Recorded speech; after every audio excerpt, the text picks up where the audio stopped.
Well, thanks very much for coming out on this wonderful afternoon. It feels like it should be July, and it feels like we should not be inside here.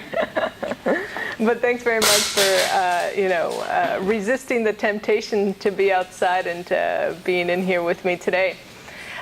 Today I'll be speaking about how Mexicans, Cubans, and Puerto Ricans and others became known as Hispanics in the United States. And to begin, I'd like you to consider what America looked like in the late 1960s. Specifically, if one could peek into the field of civil rights, one would find images like this.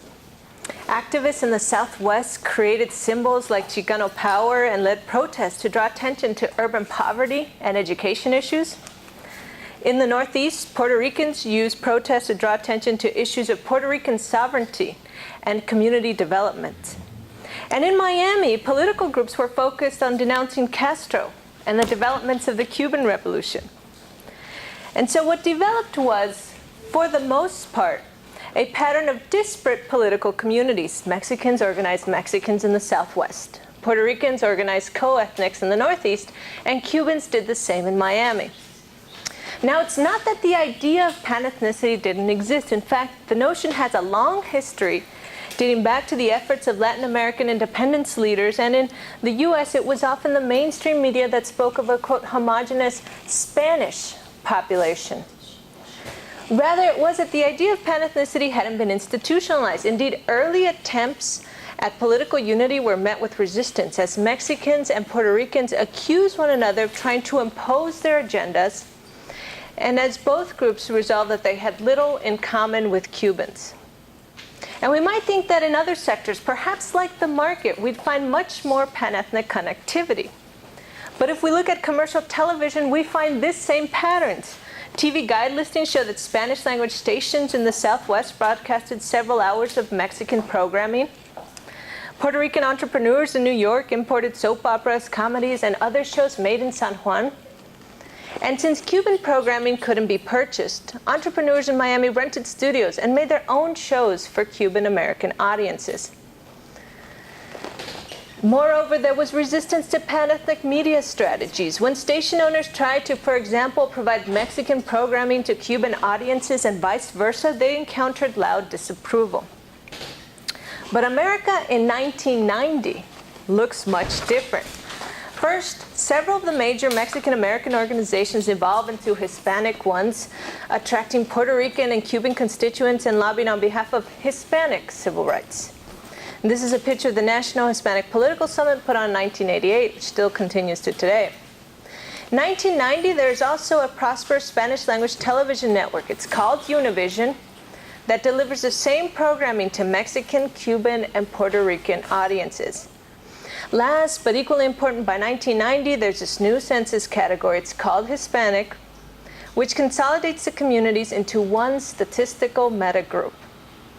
So how did this shift occur? Well, journalists have argued that the change happened as part of a shift in self-identification, that as migration from Latin America increased, that people somehow began forming a panethnic outlook, which then led to the organizational shift. But the available data on panethnic self-identification that exists suggests that Hispanic identity has increased, but only after the establishment of social movements, television network, and the census category. This suggests then that panethnicity was advanced at least initially through the efforts of organizations. And while there's no text that draws on archives and tells the story of the rise of Hispanic panethnicity, moreover, there's no theory that we have that outlines the mechanisms by which panethnicity becomes institutionalized. Nonetheless, academics have posited some explanations for the Hispanic case. The majority draw on ideas about the symbolic power of the state, to argue that census officials simply imposed the category to gather more accurate information on Latin American migration.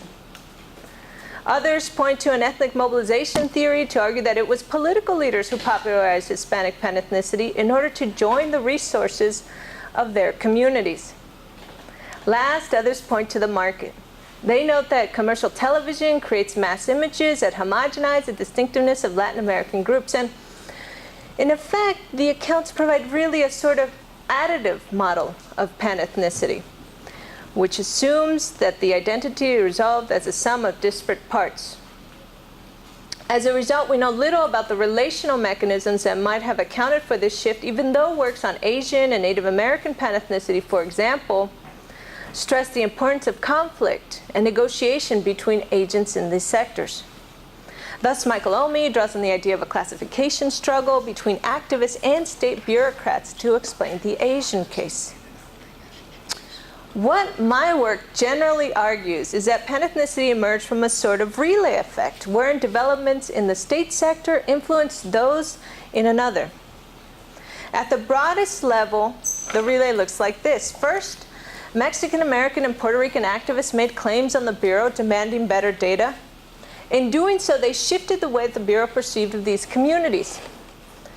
In response, the Census Bureau negotiated a Hispanic data category. And this data served as an important resource for social movements and media firms alike, motivating them to understand ethnic groups as part of a larger meta-conglomerate.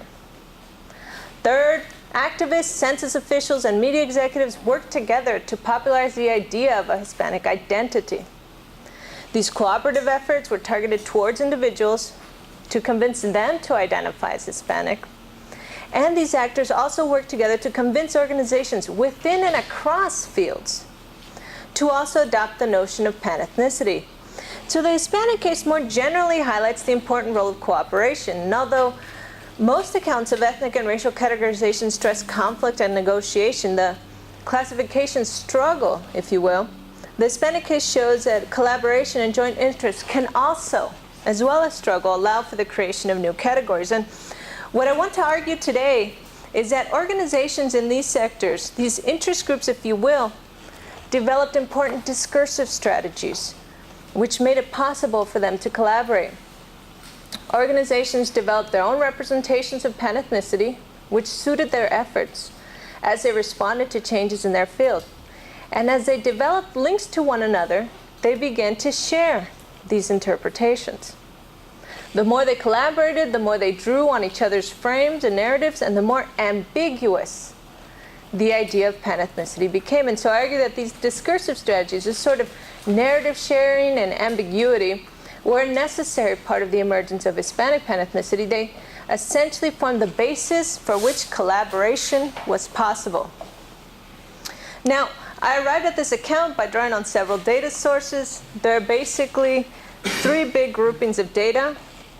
The first is the archives of social movement groups, which included meeting minutes, correspondence, and newsletters of groups that had either turned panethnic between 1960 and 1990 or had negotiated a Hispanic category with the Bureau. Specifically, the data for the Bureau comes mainly from the National Archives, which includes official meeting minutes, but also the personal correspondence and memos of census directors. Last, the data for media comes mainly from interviews and oral histories with former Spanish language television executives. I triangulated the interview data with FCC records and articles from media and marketing journals.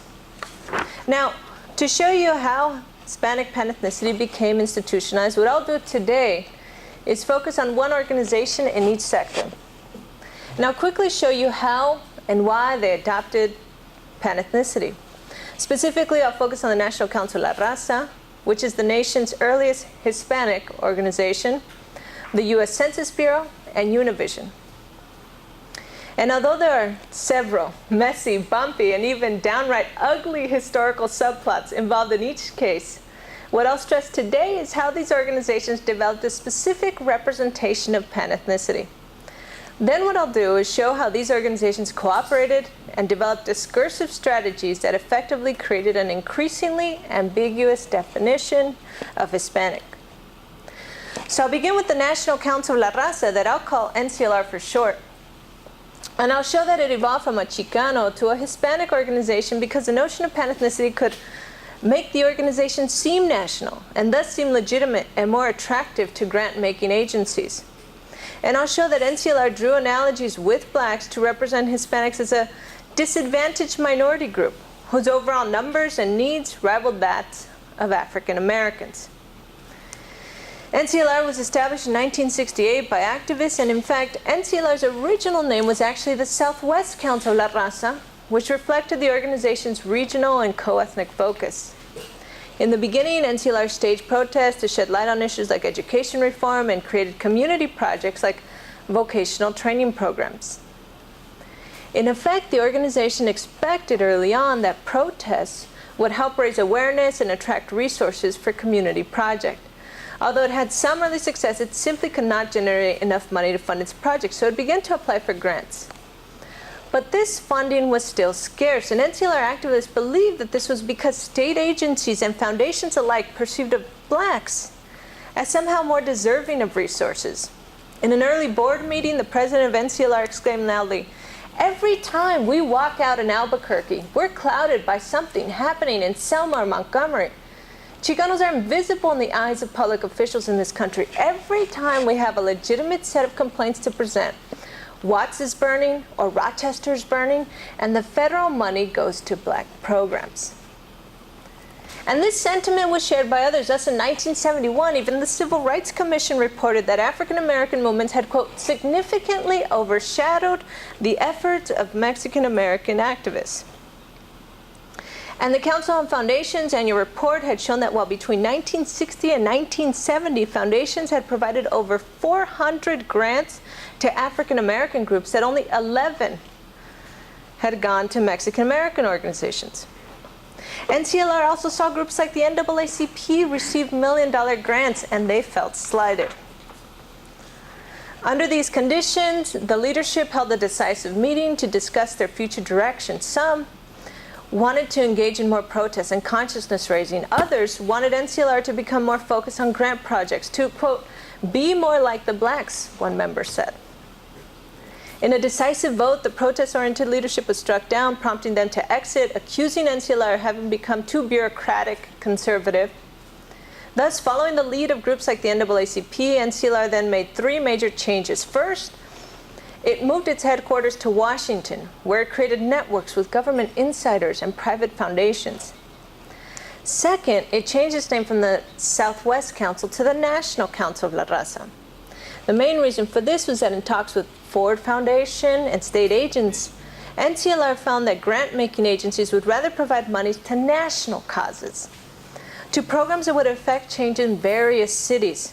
By reframing itself as national, NCLR hoped to seem more attractive to these grant-making agencies. Third, NCLR established a research and policy analysis unit, similar to the one that the NAACP operated. Essentially, the unit would use data to pen reports that raised awareness in Washington about Mexican American causes. But there was one major problem. Specifically, there was a lack of official government data on Mexican Americans because agencies like the Census Bureau tended to categorize Mexican Americans as mainly white, effectively disguising their conditions. In a board meeting, a member explained, "We know that Mexican Americans have high rates of unemployment, higher than Anglos and higher than blacks, but when the Bureau writes its reports, it's about blacks and whites, and our information gets lost, mixed in with whites." Puerto Ricans also had this problem, so NCLR joined with Puerto Rican groups and protested the Bureau, demanding that it stop labeling its data as white. As a result of this effort, NCLR members were invited to join census committees, which ultimately created a Hispanic Census category as early as 1975, and this category resolved several issues. The first was the region issue. The Hispanic category represented a national constituency. Given that Mexican Americans were still highly clustered in the Southwest, becoming a Hispanic organization could make NCLR seem national. The second issue that the category resolved was size. A Hispanic constituency was simply larger than a Mexican American one, and NCLR believed that by arguing that its constituency was sizable, perhaps even larger than blacks, that it could receive more attention and funding. And NCLR began to make this argument as soon as the Bureau tested its Hispanic category. In an article for the organization's newsletter, the president of NCLR wrote, "The census shows that Hispanics are the nation's largest minority, larger than blacks if you include Puerto Rico. And at that time, they were only larger than blacks if you include the entire island of Puerto Rico. But we are the most neglected. We have less representation, less funding, less protection in this country." And In addition, with the new Hispanic Census data and its new national identity, NCLR began to create policy reports and grant applications about Hispanics in America.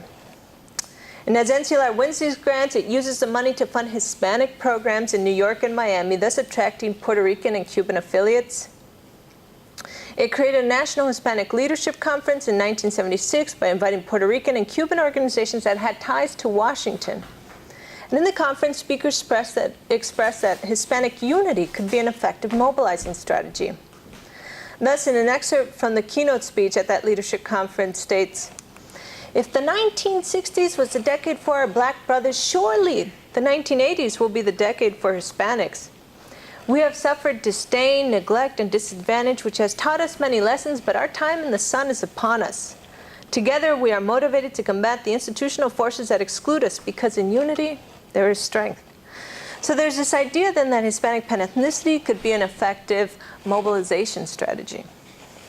By 1977, NCLR began attracting more Puerto Rican and Cuban constituent groups by providing them with grants. By late 1977, NCLR leadership changed its mission statement, substituting words like Chicano with terms like Hispanic and sometimes Latino.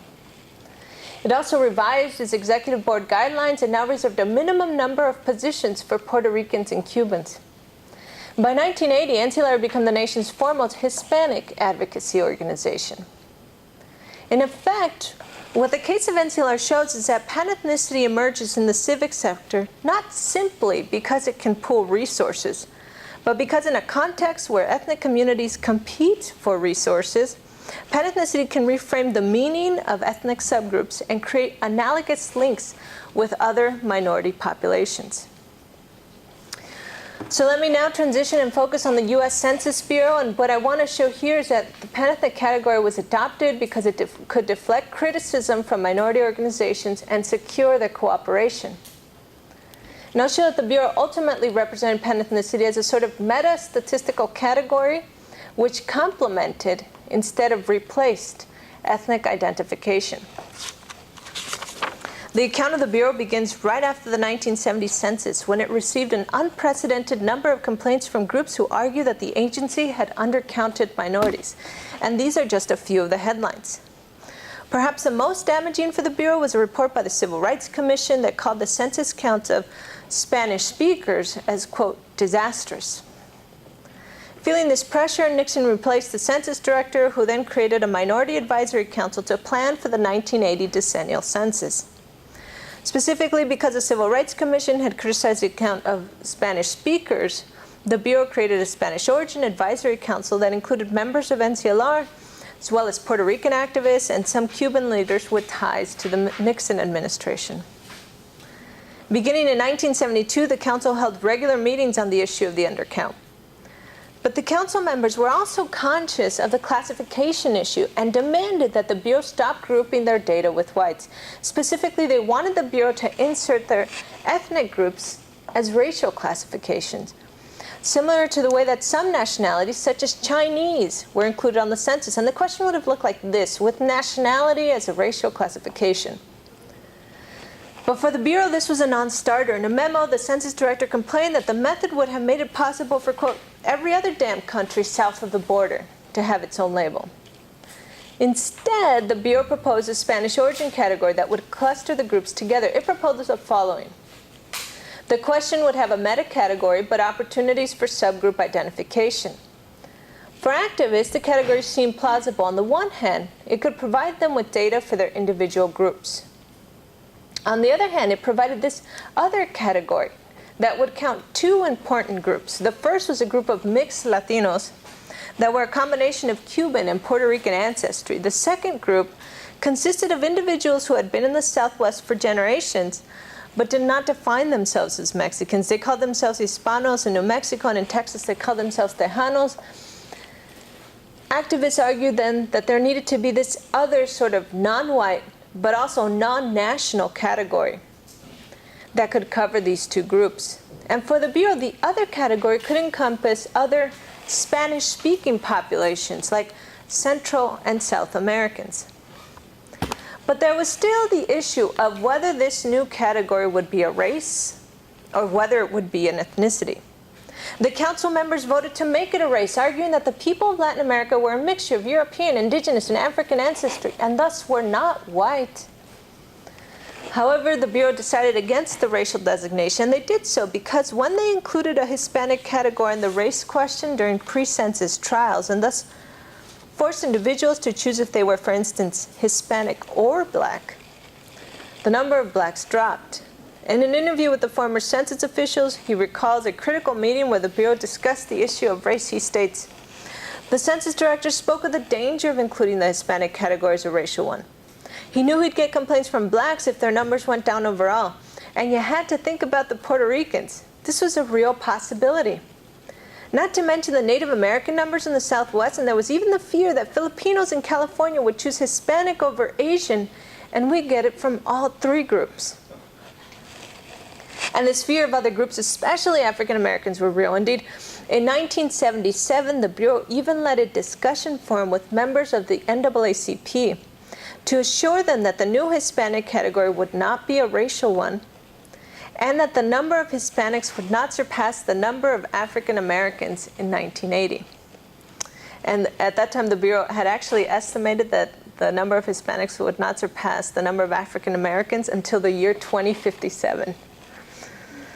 The council members were fairly quiet on the issue, noting in census meetings that they would not wish to cause divisions with their, quote, Black brothers and sisters. And all seemed set for the 1980 census until Jimmy Carter replaced the census director, who eliminated the Hispanic question and instead included this ethnicity question. The new director reasoned that this would be a more fair option because other ethnic groups had their own, no other ethnic group had their own question. Furthermore, he reasoned that the new question would still provide Hispanics with information on their overall numbers. Needless to say, this enraged activists who argued that it simply homogenized them. They noted that while they shared commonalities, they were effectively different groups with different needs. Moreover, they threatened to call for a boycott of the census if this new question were used. Nonetheless, the Bureau went ahead and tested this question in pre-census trials in late 1978. But the results were disastrous. While the number of African Americans seemed accurate, the number of, quote, Hispanics were staggeringly low and unreliable because people were unfamiliar with these labels. The Bureau quickly shelved the plan, and soon after, Carter reinstated the previous director. And so the final question looked like this. It was a Hispanic category with subcategories where the data could be separated, thus appeasing individual groups or aggregated together, signaling a statistical metagroup. And in the end, it was designated a separate ethnicity question so that an individual might choose to be Black and Hispanic, or white and Hispanic. Now, what the Hispanic case suggests then is that panethnic categories emerge when the state responds to demands in a way that creates a meta-category, because these large categories are familiar to the state, but also provides an opportunity for ethnic expression, such that panethnicity does not become mutually exclusive with other forms of ethnic identification. The final organization that I'll cover is Univision, to show how the shift towards panethnicity occurred in the market sector. And I'll show that Univision adopted the idea of Hispanic panethnicity in order to make its audience seem like a national consumer market and thus gain legitimacy with advertisers. And I'll show that Univision represented Hispanics as a cultural group that held distinct tastes and consumer behaviors. Univision began as a network in 1965 with 2 stations operating in San Antonio and Los Angeles, and it basically imported 95% of its programming from Mexico. The network sought to expand and establish stations in Phoenix and San Francisco. Oh, sorry. That's not part of the special effects.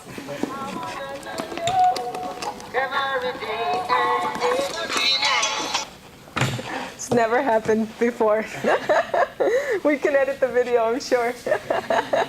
All right.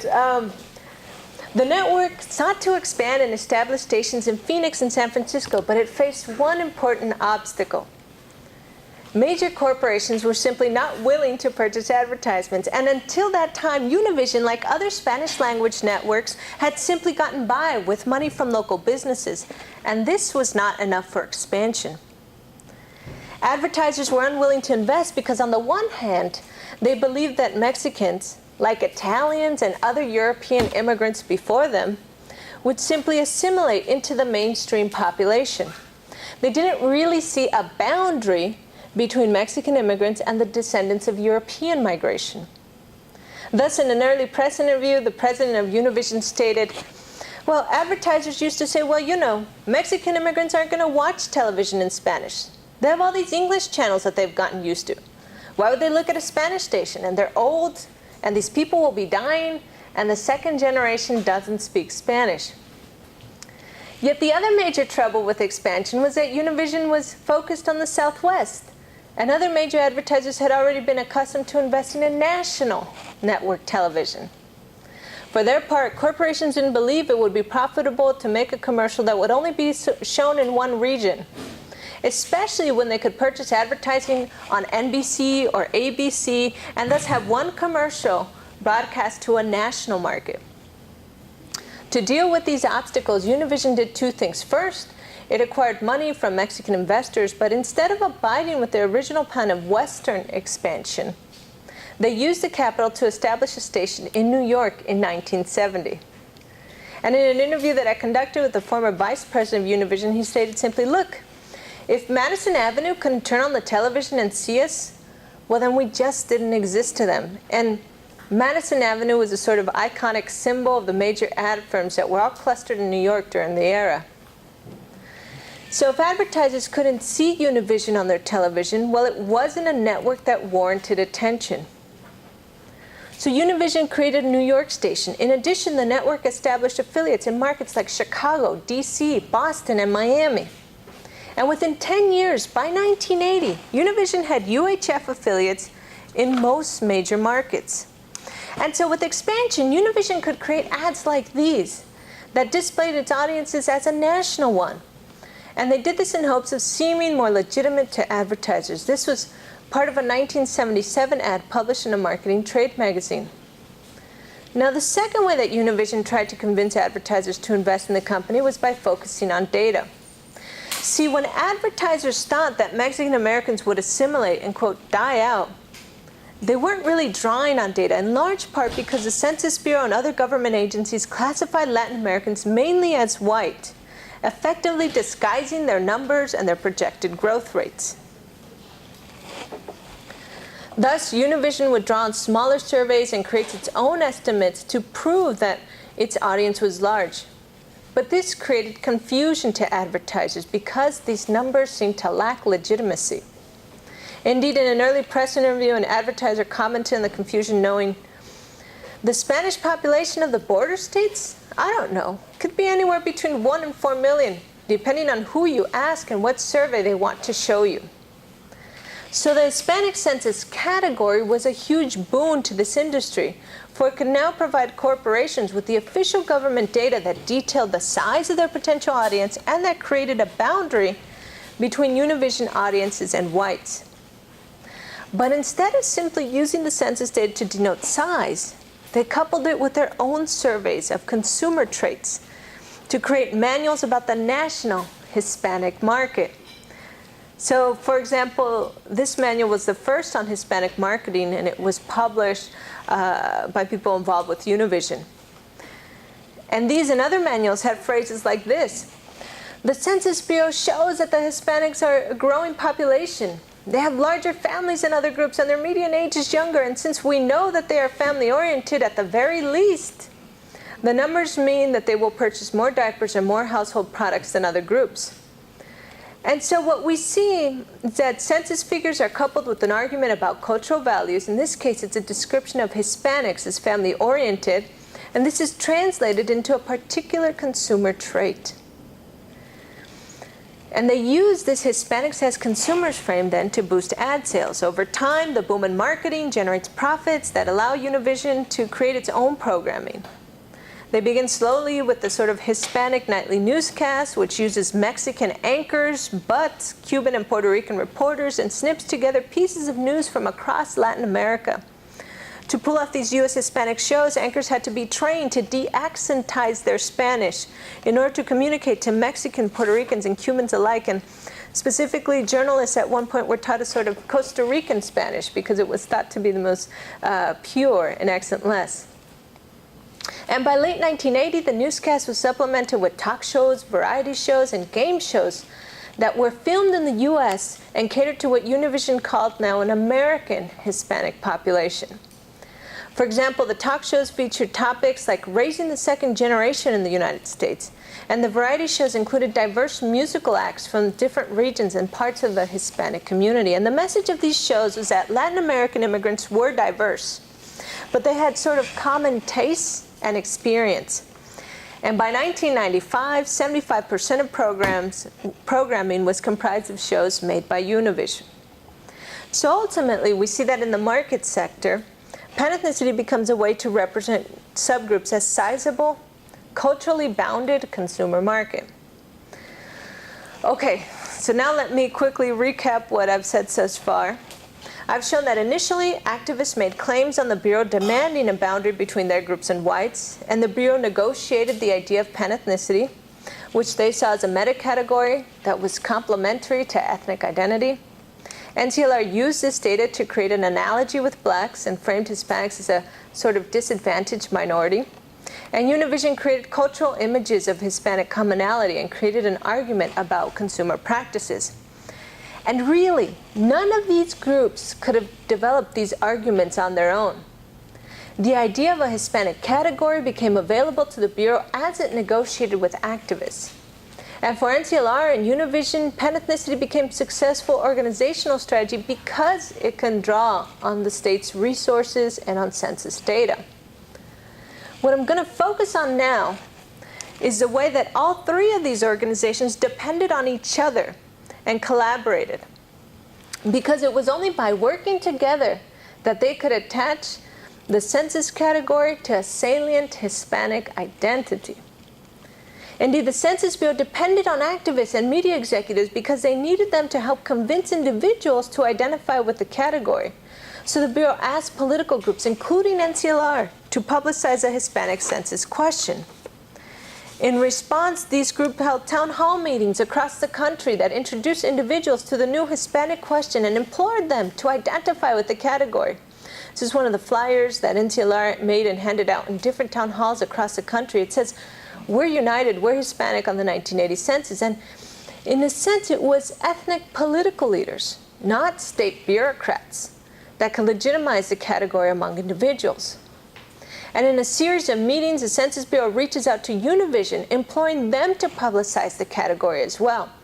And Univision certainly agrees to help. In a letter to the Census Bureau, the president of Univision wrote, "In a major public service effort, Univision will air commercials and news specials urging Spanish speakers to be counted in 1980. The programs will explain government procedure and demonstrate how to fill out census questionnaires, placing special emphasis on the Hispanic category." And in an interview with the former Univision vice president, he explained that these commercials were simply a woman holding up a census form with a big circle around the Hispanic question. And moreover, these media and activist groups helped the Census Bureau to popularize the notion of Hispanic panethnicity among other state agencies. Throughout the late 1970s and early 80s, activists and media executives wrote to vital statistics offices across the country, arguing that Hispanics were a separate, non-white community in hopes of convincing them to insert a Hispanic category on birth certificates. Until that point, vital statistics offices in states like Michigan and Georgia refused to follow the Bureau's recommendation, arguing that they only tallied racial and not ethnic categories. Even though the Bureau persisted, it wasn't until activists joined these efforts that some states began to budge. And this took effort, but by 1990, most states had included a Hispanic category. Yet there are also links between Univision and activist groups like NCLR that amount to a sort of sharing of narratives, where an NCLR begins to speak about Hispanics as a consumer market, and media executives speak about Hispanics as an underrepresented minority. The move begins as early as the 1980s, when funding from private foundations becomes scarce, and NCLR begins to ask corporate charities for resources. NCLR met with Univision marketers to gain networks to companies that were advertising in Spanish language television. And NCLR sent out solicitation letters with statements like these. And this is from a prototype letter made in 1981 by NCLR. And the first paragraph reads exactly like this. Everybody's talking about it. The Hispanic market. Enough talk. Stand up and participate. Contribute to the National Council of La Raza's Affiliate Convention. A contribution for us is an effective way of reaching the Hispanic leadership and building goodwill for your product or service. So the idea is that a contribution to a Hispanic cause would translate into positive publicity among Hispanic consumers. Univision, for its part, begins using activist Hispanics as an underrepresented minority rhetoric since the late 1970s to gain access to special tax breaks that the FCC had instated for minority media. For example, in one hearing, the head of Univision states, Spanish language audiences are one of the most underserved and isolated groups in America. Their communities lack resources, including serious news and information outlets. Univision serves a public interest by providing for the needs of this disadvantaged minority population. And really, this argument would not have held much weight in the late 1970s if it wasn't that activists hadn't already emphasized that there was indeed a boundary between Hispanics and whites, and that Hispanics were a disadvantaged minority. In other words, the narrative needed to originate the narrative needed to originate in the social movement field before it could travel to the media one. And the same for Hispanics as a consumer narrative. It needed to originate and needed to be legitimated by media executives before it could be of use to activists. But also, we must think that these two narratives would be jarring. If we think on the one hand, NCLR argues to the state and to foundations that Hispanics are a disadvantaged minority group, and on the other hand, it argues to corporations that Hispanics are a lucrative, untapped market. And really, one of the only ways that these two images can be reconciled is if organizations can appeal to a more higher, more broad definition of panethnicity, one that can link these definitions together. And this is precisely what organizations do. As they collaborate, the representations of panethnicity become more and more ambiguous. They begin to speak of Hispanics as having a common culture, a commitment to family, and how they're hardworking, but that's about it. So the Bureau begins to frame the idea of panethnicity not simply as a statistical category, but also as a cultural identity. For example, a Bureau report written in 1985 begins, Hispanics can trace their roots in the Americas back 5 centuries. They share common heritage, common values, and a common mother tongue. These and other ties unite them from east to west, north to south. And interestingly, this report was written by a former NCLR member who went on to work for the Bureau. But what it shows is that the idea of Hispanic identity is very ambiguous. It's based not on an argument about statistical patterns, nor an idea about disadvantage or arguments about consumption, but rather Hispanic identity is framed as rooted in a sort of vague common heritage and some sort of connection to a mother tongue. And consider this statement published by NCLR in its magazine in defense of Univision. NCLR wrote, Hispanics prefer media choices characterized by the presentation of shared cultural experiences, with programs that speak to their valuation of family and tradition and with ties to their country of origin. Here what we have is an image of Hispanics as bounded by values, by an abstract set of cultural behaviors. Indeed, it is telling that neither census officials nor activists or media executives ever created an official definition or official list of which exact groups were Hispanic. And so the Hispanic case is really one where organizations work together in large part because the goals of each interest group can only be met and maintained through collaboration. So you really just can't have a sort of state-centered approach because the state needs very much to have ethnic leaders, both market and political ones, to legitimate and connect its labels and categories to understandings of collective identities. You can't just really have an ethnic mobilization thesis because what sustains mobilizing frames over time, especially if movements are to grow and become more formalized, is statistical data, which only becomes available through negotiations with the state. And you can't just really have a market explanation for the same reason because markets are also ruled by this data imperative. Furthermore, it's difficult to say that we have all these three things in a sort of additive fashion because there are important relational mechanisms at work. There's certainly negotiation, and in this case, there was collaboration. Indeed, without negotiating with activists, the idea of Hispanic Census category would have remained virtually unthinkable to state bureaucrats. And activists themselves would have likely not thought of panethnicity as a viable form of organization. And so, as organizations worked together, they developed a sort of plausibility structure where they developed common discursive strategies to advance the notion of panethnicity as a collective identity. Thus, they drew on each other's narratives, effectively popularizing them in other sectors. NCLR takes this frame of Hispanics as consumers and brings it to the social movement field. And Univision helps to make the language of Hispanics as a minority available to other media entrepreneurs.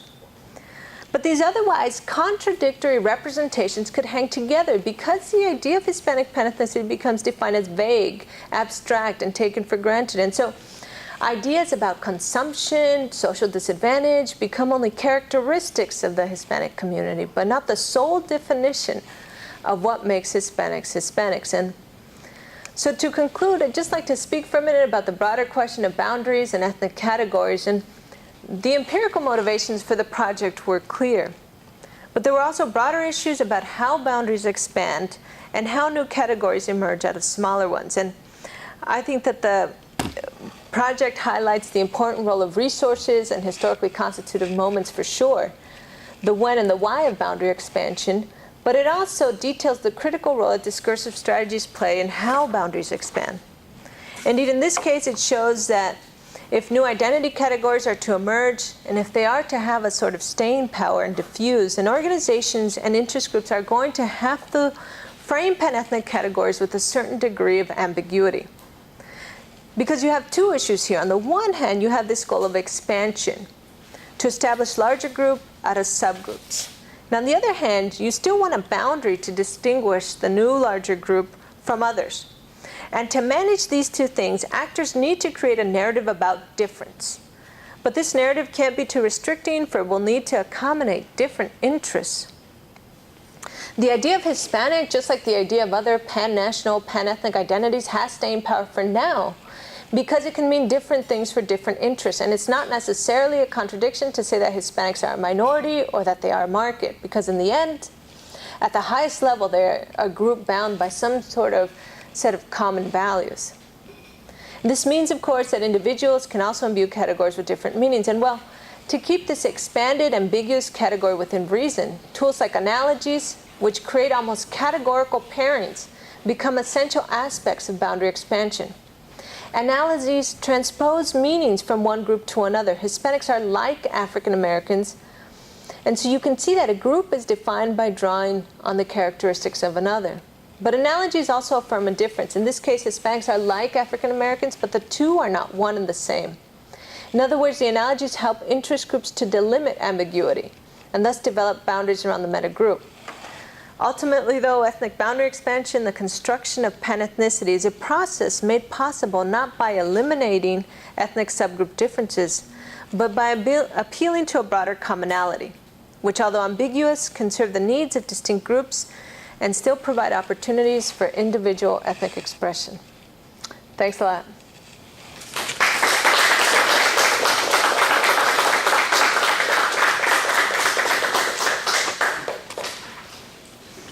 You have time for a few questions? I guess, yeah. Great.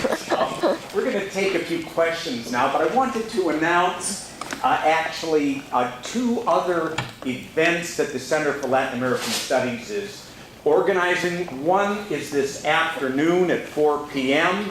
with Robert Pastor, who was in the Carter White House on Latin American affairs. He will be speaking on the North American idea. He's got an op-ed in today's San Francisco Chronicle.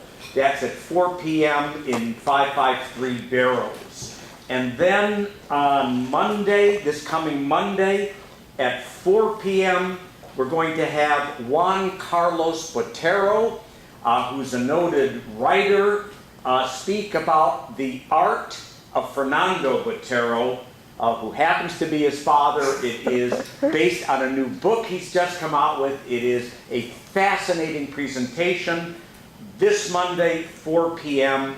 in room 140, Bolt Hall. So with that brief announcement, any questions or comments? Everyone agrees. Yes. I mean, this isn't too specific related to your talk, just a clarification. How does the census define race? I mean, how does it distinguish between saying they want an ethnic category, racial category? Because They don't. They say it's self-identification, and then they say that a lot of it is about historical comparability, that, well, we've had the black category for a long time. It'll allow us to track changes over time, so we should keep it. But official stance is that, you know, people are what they say they are, so we're not going to recode people anymore, although they still do. And then an official one is like ethnicity and race are social constructs, and so they're defined as society defines them, which is sort of a way to keep all this ambiguous, but the simple fact of having categories has a reinforcing mechanism, right? It says that they're just sort of social things that are out there, but the simple fact of being a question reinforces it in the way organizations work, institutions give out money, that sort of has a self-reinforcing ability to make those categories stay over time. Yes. What specific benefits from the government were the social movements seeking when they were advocating that the Census Bureau include a new category? Yeah, so if you wanted, for example, to pressure the Department of Education, or I guess it was HEW back then, the Housing, Education, and Welfare Department, to provide money, for example, for preschools in the Southwest. Well, they could give it, but if NCLR was saying, let's have preschools for Albuquerque, and the NAACP had a plan, we're going to have preschools in Baltimore, in Detroit, in Oakland. This was a national strategy, which seemed much more appealing to many state agencies than anything that would just be a sort of Southwestern strategy that would be like LA, Albuquerque, and San Francisco or something like that. And so, I mean, this is also part of, you know, lots of Johnson's war on poverty efforts, and where we actually created money for community development programs as well. And so as Nixon sort of came on, lots of these programs, you know, were still in place, but there was many more questions about whether people would actually get the money and the formalized access to this. And so in order to confirm to the way state agencies would give money, this question of national expansion or national scope became clear. Yes, there was a question way in the back there from, looks like someone very distant. Thanks, Harley. Just, if I could just briefly respond to the question of the census, though, when you've got high-level categorizations that are almost inevitably, like white, you're almost inevitably racialized boxes because they don't reflect anybody's real ethnicity, and they're not, you know, they're just too generalized. So I think the census question is a strange mix of categories that work for the Census Bureau and practically for nobody else in terms of Sure. those of us who are doing it. My question was, well, two questions. Firstly, how, I mean, negotiating with the Census Bureau was for very direct instrumental purposes. The more important question is, when did other government departments begin to recognise that new categorisation, begin to adopt it as part of their policies, because they're, you know, the Census Bureau doesn't have money, but other departments do. And so when did they start giving out resources on the basis of that, or advice? And the second question is that from what you said, it seems that the initial category was about being a Spanish speaker. That was the one thing that they had in common. And there was very little else in terms of ethnicity and a lived real life experience. Yeah. So, and did that sense of commonality of pan-ethnicity really, rather like Afro-Americans, come as a result of people being born in the US who were Hispanic, and who are then beginning to have similar experiences. So there's a sort of generational effect. Okay, so let's, the question of how this becomes institutionalized across other state agencies is fascinating, but you also need the activists here. Like, for example, when the Census Bureau, in 1975, is creating its first pretrial runs of this sort of Spanish origin or Spanish-speaking category, whichever term they're using at whatever specific year, other state agencies are like, no way, we've been doing this forever, this is the way.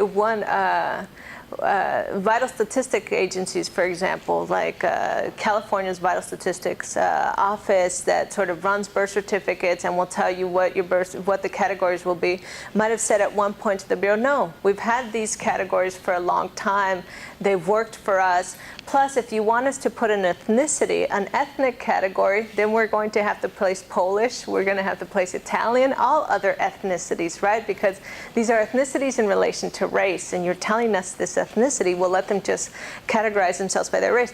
But this is exactly where the Bureau's legitimacy comes by virtue of having negotiated with activists. So it's not simply that activists gain this narrow sort of win with the Bureau.